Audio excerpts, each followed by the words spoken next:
Hi, I'm Lisa Darmanin and this is SailGP Season 4 wrapped up. It's been an incredible season, but we are here at the final stop in San Francisco. We are just hours away of finding out who will be crowned SailGP Season 4 champions. It's been a season of ups and downs, so let's dive on into it and take a look back.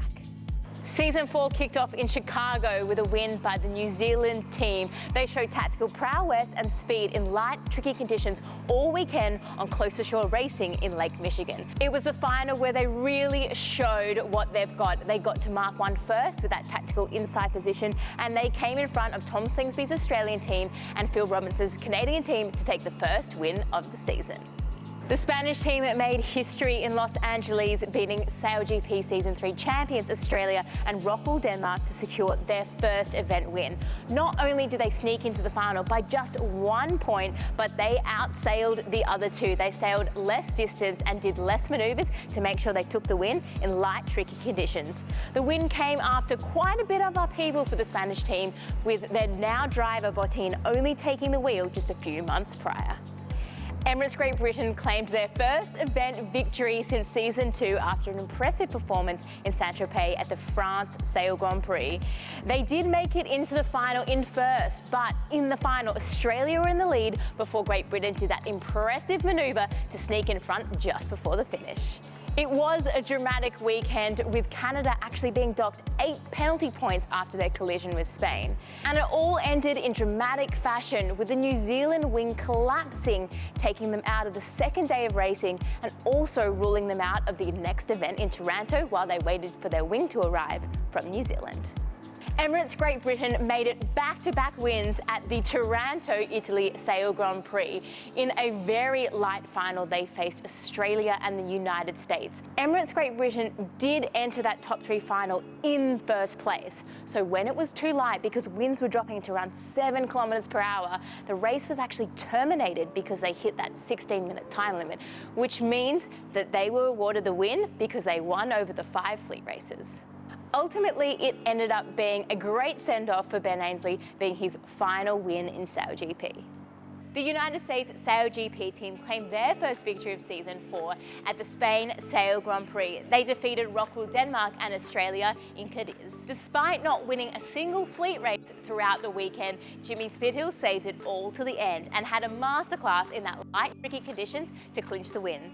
Although they got a penalty in the start, they stayed calm and clinical and overtook on the second leg and led from there. They had an amazing margin of victory and celebrated while Australia and Denmark were still battling it out.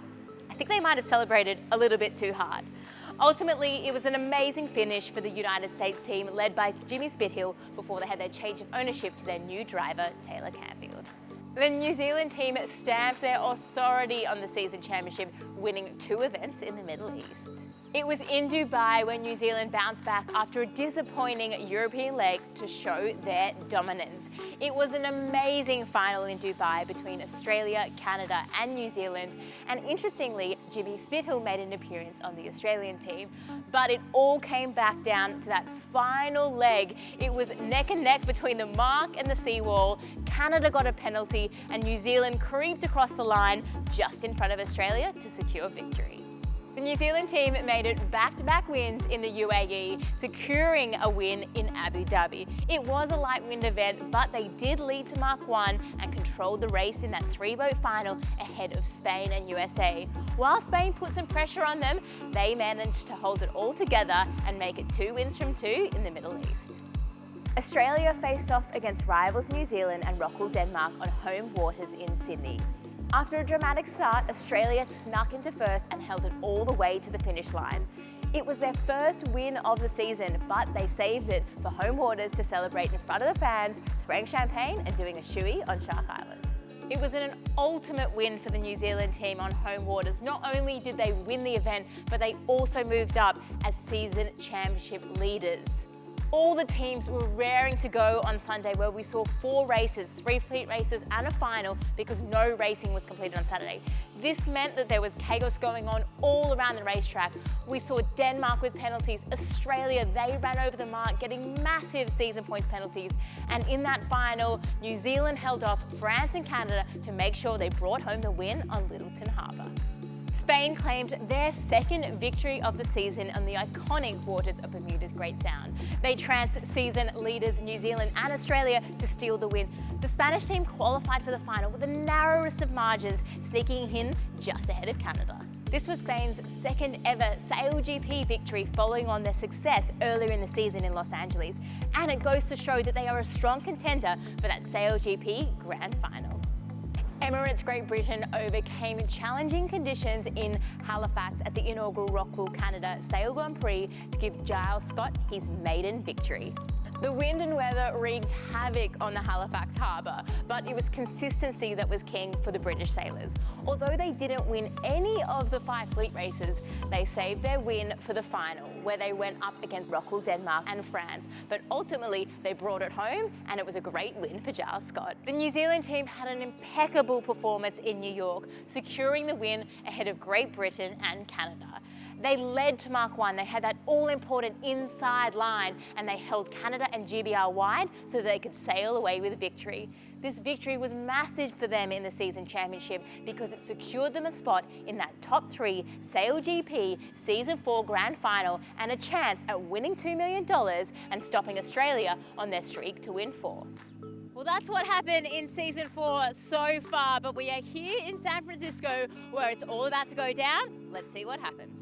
Grand final to fight for $2 million. Pretty even at the start, but Diego Botín, Stevie, whole shot at mark number 1 and would not look back. Well, his timing was just perfect. Slightly faster angle into mark 1, and Australia and New Zealand just fighting each other a little bit. Australians had to do a little bit of dodging that we'd probably rather not see them have to deal with. But it was very, very close at the bottom of the course here. That was a really tight shout, but the Spanish said opened room for the Australians. Wouldn't be surprised if Slingsby's not totally happy about that. And then from here on, well, Spain did a great job of locking the race down.